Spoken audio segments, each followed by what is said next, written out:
Hello दोस्तों, स्वागत है आप सभी का आपके अपने चैनल गुरुमंत्र इंस्टीट्यूट पर। आज का ये वीडियो बीएससी फिजिक्स का वीडियो है। फिजिक्स में हमारा यानी कि बीएससी फिजिक्स फिजिक्स में हमारा क्या चल रहा था, आपका लेसन नंबर यानी कि चैप्टर नंबर 1 चल रहा था। और चैप्टर 1 में मैं अभी केवल एक दो वीडियो आपको दिया हूं, जिसमें पहले मैंने सदिश राशियों के बारे में और अदिश राशियों के बारे में बताया।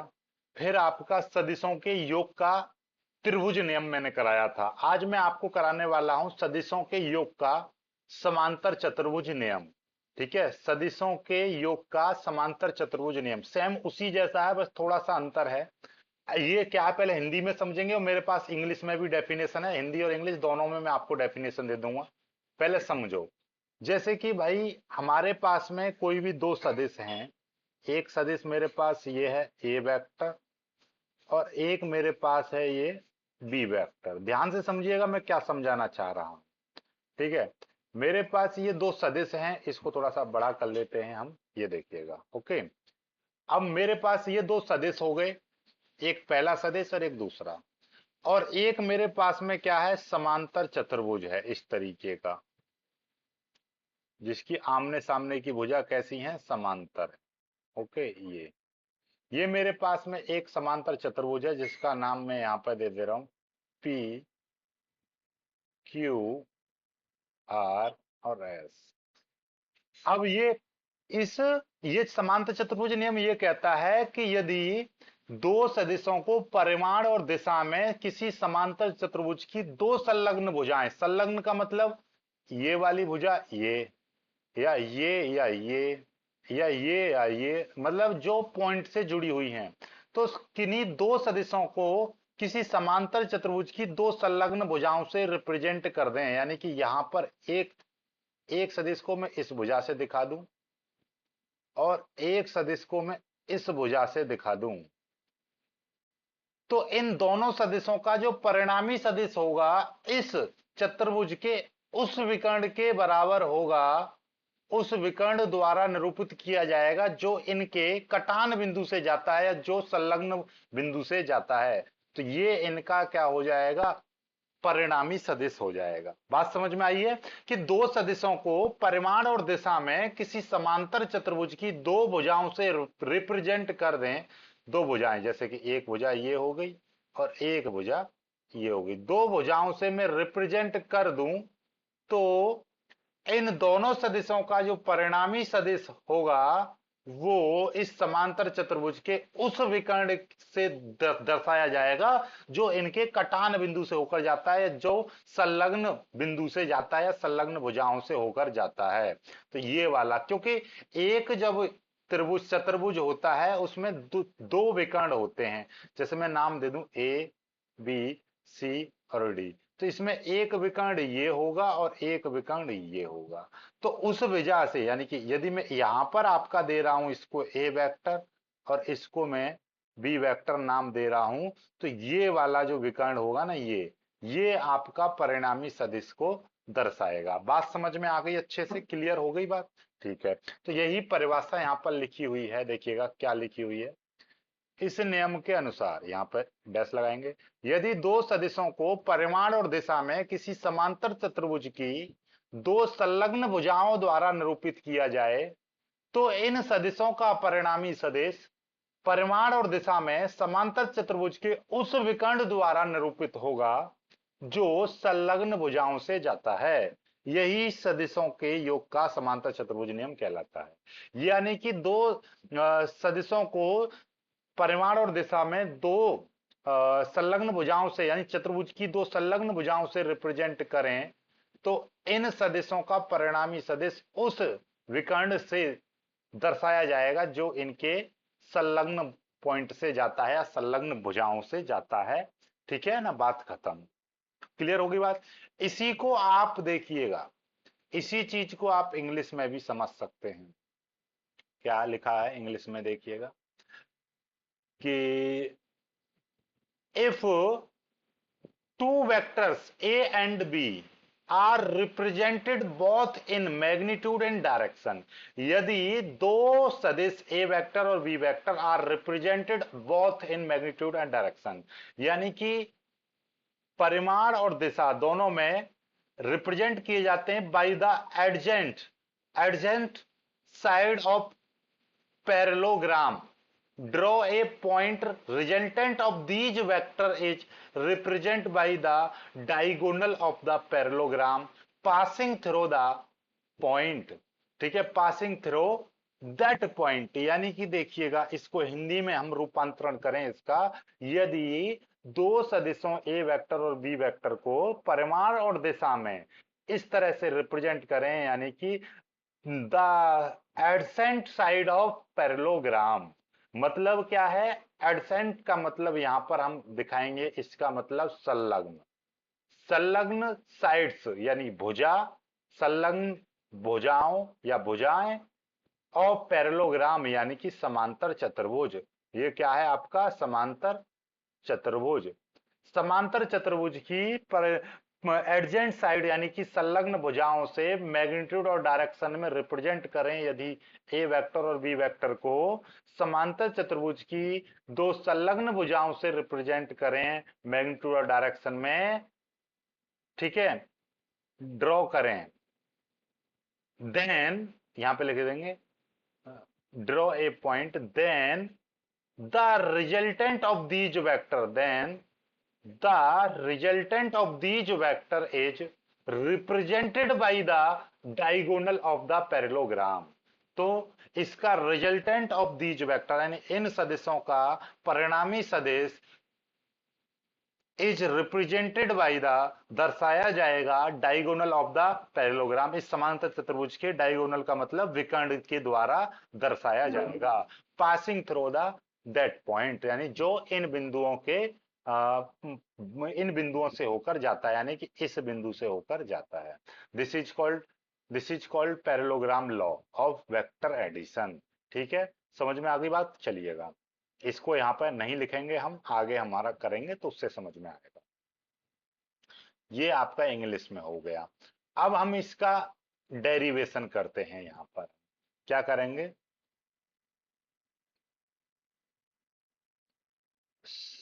सदिशों के योग का समांतर चतुर्भुज नियम, ठीक है, का गणितीय रूप, ये आपका गणितीय रूप है। ओके, चलिएगा, अब हमारे पास सबसे पहले हम क्या बना ले रहे हैं? यहां पर समांतर चतुर्भुज एक बना ले रहे हैं, इस तरह से देखिएगा।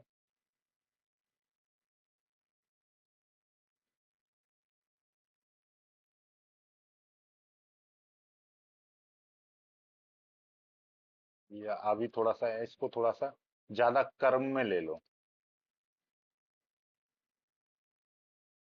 ठीक है, ताकि अच्छे से ये समझ में आ सके। ठीक है, चित्र को बना लेना इसी तरीके से। ये अभी हमने क्या बनाया है? यहाँ पर ये बनाया है हमने एक समांतर चतुर्भुज। इसका नाम दे दे रहा हूं मैं, कुछ भी नाम दे दीजिए इसका, पी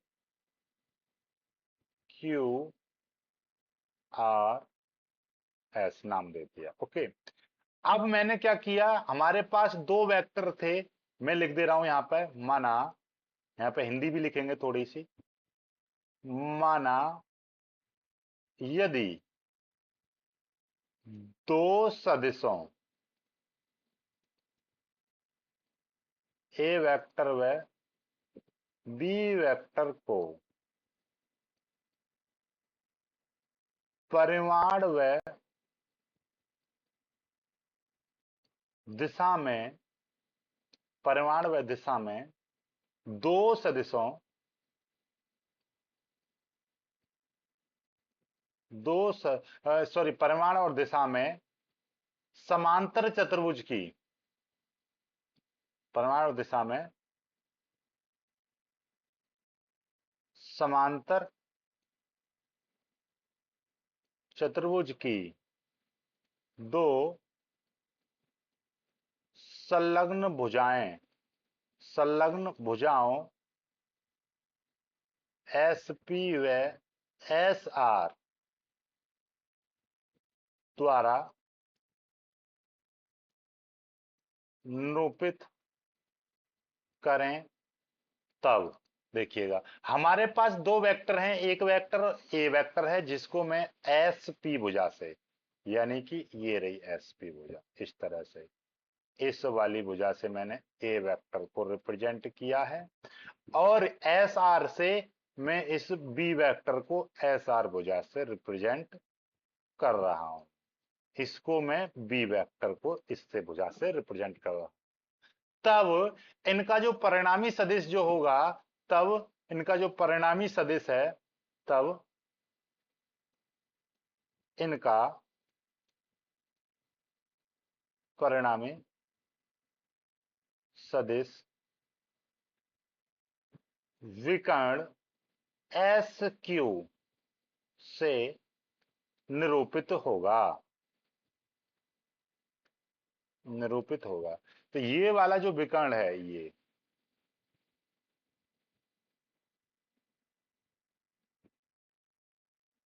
ये वाला जो, इसको हम आर वेक्टर, यानी ये परिणामी सदिश होगा। अब मैं क्या कर रहा हूं, ध्यान से देखिएगा, इस वाली भुजा को थोड़ा सा, यानी कि एस आर भुजा को थोड़ा सा आगे बढ़ाया, और इस क्यू बिंदु से एक इस पर एक लंब डाल दिया, इस तरह से एक लंब डाल दिया। इसको मैं एम बिंदु मान ले रहा हूं, ठीक है। अब ध्यान से देखिएगा, आपको एक चीज दिखाई दे रही होगी कि समांतर चतुर्भुज, यानी कि इसके आमने सामने की भुजा, ये देखिएगा समांतर चतुर्भुज है। जितना ये वाला जो वेक्टर है, यानी कि ये वाला जो वेक्टर होगा, इसका जितना परिमाण होगा उतना ही कितना होगा, यहां पर एस पी बराबर क्या हो जाएगा, आर क्यू हो जाएगा। तो जितना ये है तो उतना ही ये हो जाएगा इसके बराबर, ठीक है। तो ये वाला भी आपका ए वेक्टर के बराबर ही होगा। इसके बीच में मैं यहां पर थीटा कोण मान ले रहा हूं, और ये वाला जो कोण है इसको मैं फाई मान ले रहा हूं। ओके, चलिएगा। अब मैं यहां से सीधे सीधे पहले हमें एक छोटा त्रिभुज लूंगा, फिर बड़ा त्रिभुज लूंगा, यही काम मेरे को करना है। तो सबसे पहले मैं एक त्रिभुज, यानी कि त्रिभुज आर एम क्यू में, कौन से में, ये देखिएगा यहां से मैं समझा दे रहा हूं आपको, आर एम क्यू, यानी कि ये वाले त्रिभुज की बात कर रहा हूं, आर से एम, एम से क्यू, और ये वाले त्रिभुज की मैं बात कर रहा हूं, जो मैंने यहां पर पीला पीला कर दिया है, ठीक है। इस त्रिभुज की मैं बात कर रहा हूं, तो इसमें मैं यहां पर पाइथागोरस प्रमेय लगाऊंगा, ठीक है।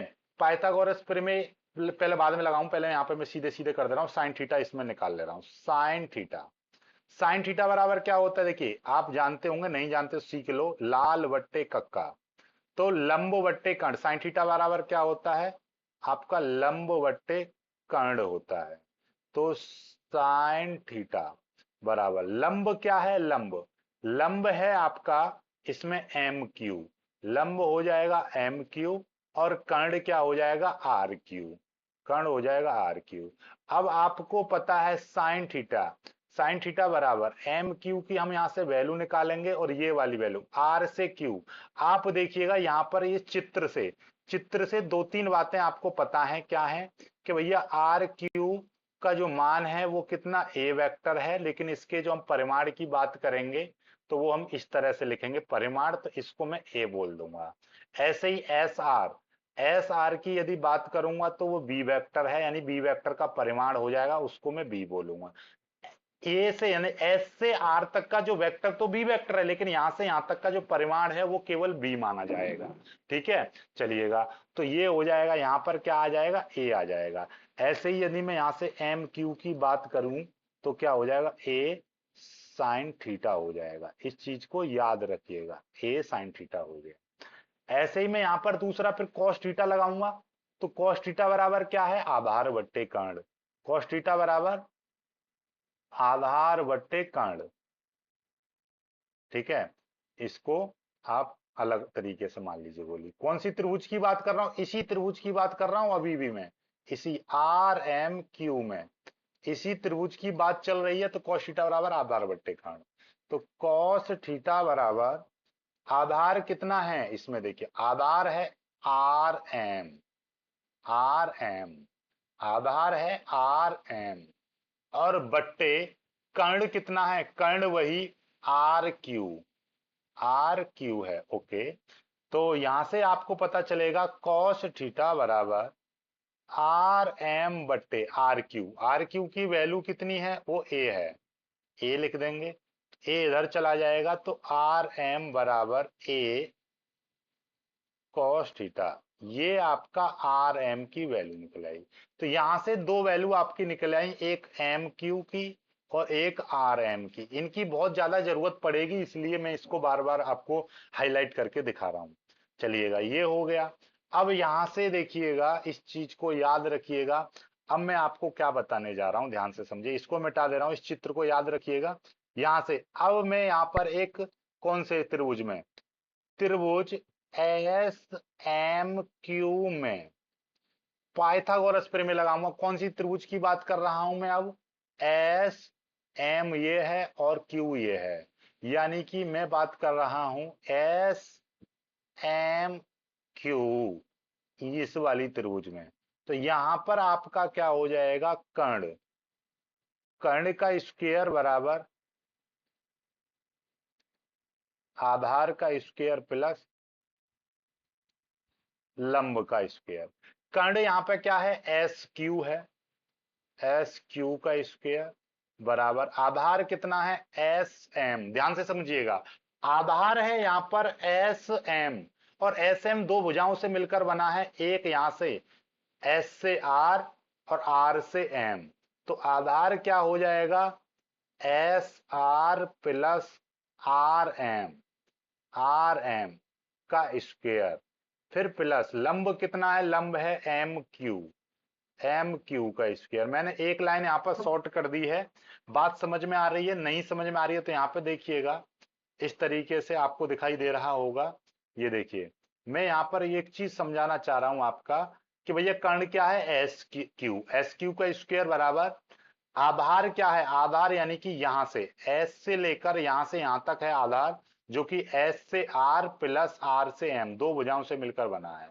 अब यहां पर आप नियम लगा देंगे, तो एस क्यू की वैल्यू कितनी है भाई, देखिएगा यहां से आपको पता चल रहा है एस क्यू की वैल्यू है आर वेक्टर, तो इसका हम स्क्वायर कर देंगे, तो यानी कि आर, तो ये वाला जो वेक्टर है यानी कि आर का स्क्वायर आ जाएगा बराबर, इसको हम करेंगे तो S A square plus R M का square plus two A B, two S R into R M, फिर प्लस ये है आपका एम क्यू का स्क्वायर, ये आ जाएगा। अब इसको मैं थोड़ा सा सॉल्व करूंगा, यहां से लिखने का प्रारंभ कर रहा हूं मैं, आर स्क्वायर बराबर एस आर की वैल्यू कितनी है, एस आर की वैल्यू देखिए ये लिख रही, एस आर की वैल्यू है बी, तो यहाँ पे हो जाएगा आपका बी का स्क्वायर, फिर प्लस आर एम की वैल्यू कितनी है, आर एम देखिए, आर एम की ये है वैल्यू, ए कॉस थीटा, ए कॉस थीटा, इसका स्क्वायर हो जाएगा, फिर प्लस आर एम हो गया, फिर टू इंटू एस आर की वैल्यू वही, एस आर की वैल्यू बी, बी आ जाएगा, इंटू इंटू आर एम की वैल्यू वही ए कॉस थीटा, ठीक है, ठीक, प्लस एम क्यू की वैल्यू ए साइन थीटा, ए साइन थीटा, एम क्यू कहाँ है, ये रहा एम क्यू। बस इसको सॉल्व कर देंगे हम, तो ये कितना आ जाएगा, आर स्क्वायर प्लस बराबर आर, इसको ये हो जाएगा आर स्क्वायर बराबर बी स्क्वायर प्लस ये हो जाएगा A square cos square theta plus two, इसको मैं ए बी लिख सकता हूं और कॉस थीटा लिख सकता हूं, प्लस ये हो जाएगा आपका ए स्क्वायर और साइन स्क्वायर थीटा। ये देखिएगा यहाँ पे टू बी ए मल्टीप्लाई है, तो बी ए कह दो या ए बी कह दो, कोई दिक्कत नहीं है, ये हो जाएगा। लेकिन अब देखिएगा ध्यान से, इसमें से ए स्क्वायर साइन स्क्वायर थीटा और ए स्क्वायर कॉस स्क्वायर थीटा, तो मैं यहाँ पर इसको मैं सबसे आगे लिख दे रहा हूँ, तो ये आर स्क्वायर है, यहाँ पर मैं ए स्क्वायर कॉमन ले रहा हूँ, और इसको यहां से कॉस स्क्वायर थीटा प्लस ये साइन स्क्वायर थीटा, मैंने क्या किया, इसको और इसको एक साथ लिख दिया और इसमें से मैंने ए स्क्वायर कॉमन ले लिया, तो cos square theta plus sign square theta बचा। ये वाला बी स्क्वायर थीटा यहाँ पर बचा प्लस 2ab, और ये आपका cos थीटा है। ओके, तो आर स्क्वायर बराबर ये ए स्क्वायर, क्योंकि इतने की जो वैल्यू है वो 1 हो जाएगी, 1 की मल्टीप्लाई करेंगे तो ये ए स्क्वायर ही रहेगा, ये plus B square plus 2ab cos theta. आप जानते हैं sine square theta plus cos square theta बराबर 1 होता है, तो ये वाला आ गया, इतना आ गया। यदि मैं आर की वैल्यू निकालूंगा तो under root A square plus B square plus 2ab cos theta, यही आया ही नहीं आया। यही आपका यानी कि त्रिभुज नियम था, सदिशों के योग का त्रिभुज नियम में भी आपका जो परिणामी सदिश था वो भी इतना ही आया था। ठीक है, ये हो गया आपका कंप्लीट। अब यहां से आगे एक चीज हम निकालेंगे, इस बड़े त्रिभुज में हम टेन थीटा ले लें, टेन फाई। यदि हमको ये वाला कोण आपसे पूछने लगे तो टेन फाई बराबर क्या हो जाएगा, टेन थीटा लंब बट्टे आधार, लंब लंब क्या है एम क्यू बट्टे, ये हो जाएगा आधार, आधार कितना है यहाँ से एस से एम। ठीक है, तो टेन फाई यदि हम निकालने लगे, टेन फाई तो क्या हो जाएगा, यानी कि लंब बट्टे आधार। ठीक है, लंब बट्टे आधार, तो टेन फाई, लंब कितना है इसका, लंब लंब है एम क्यू, लंब कितना है एम क्यू, लंब है आपका एम क्यू, और आधार क्या है, आधार, आधार देखिएगा आधार है आपका यहां से यहां तक का आधार है, जो कि दो भुजाओं से मिलकर बना है, S R plus R M, S R plus R M. तो ये वाली वैल्यू यहां पर रख देंगे, tan phi equal to M Q की वैल्यू, एम क्यू की वैल्यू ये है देखिएगा, M Q A sine theta, तो ये आ जाएगा आपका A sine theta plus plus plus S R की वैल्यू कितनी है, एस आर की वैल्यू है बी। ठीक है, तो ये आ जाएगा आपका बी प्लस, ठीक है बी प्लस, और और क्या था आर एम की वैल्यू कितनी आई है, आर एम की ए कॉस थीटा, ए ए कॉस थीटा, ये आपका निकल आया। यदि इस दोनों वेक्टरों के बीच का, और नहीं, ये आपका बी वेक्टर और परिणामी सदिश के बीच का कोण आपसे पूछने लगे फाई, तो वो निकलेगा इस तरह से, टेन फाई बराबर ए साइन थीटा बट्टे बी प्लस ए कॉस थीटा, ये हो गया आपका। ठीक है, चलिएगा अब यहीं से कुछ चीजें मैं आपको करा रहा हूं, यहीं से आगे आपका ये देखिएगा कुछ आगे कंपोनेंट ऑफ वेक्टर। अब आगे का जो टॉपिक है आपका, यहीं से आगे का चलता है कंपोनेंट्स ऑफ वेक्टर्स। ठीक है, कंपोनेंट्स ऑफ ए वेक्टर, यानी कि सदिश के घटक। ये सदिश के घटक क्या होते हैं, इसको हम अगली वीडियो में कराएंगे, क्योंकि ये डेरिवेशन छोटा सा था, ये कर दिया है, तो बाकी कराएंगे अगली वीडियो में। ठीक है, वीडियो को लाइक करके शेयर जरूर कीजिएगा, चैनल को सब्सक्राइब जरूर कर लीजिएगा। ठीक है।